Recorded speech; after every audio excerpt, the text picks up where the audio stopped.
this sounds just exactly what I'm looking for. I looked up Lane online and saw a bunch of different YouTube videos, and from that time I was hooked. So, how did I get here? What's my background? Um, well, my background is that I have worked in the high tech industry for most of my adult life. I was a computer science major, worked for large high tech companies, but my passion or my hobby had always been growing food.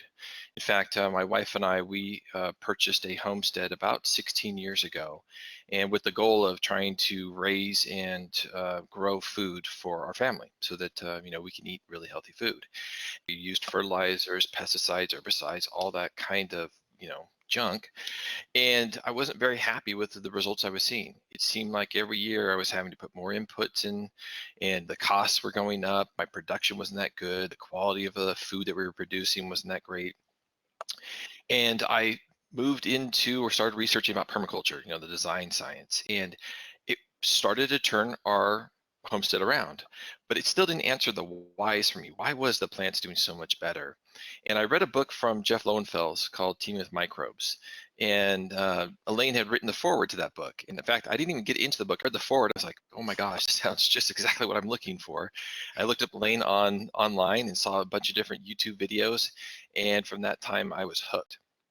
And so, we started to understand or learn about the soil biology and the soil food web, and I went ahead and took the foundation courses from Elaine, and then transitioned that into the consultants training program, and I became a soil food web advisor.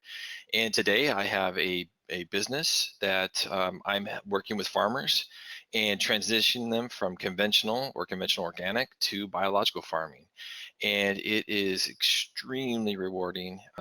I feel blessed that I'm able to do this type of work, and I look forward to being able to convert more and more acres from bad farming practices to really good farming practices that support human life, but also the greater ecosystem around us. So that's kind of my journey and how I got here.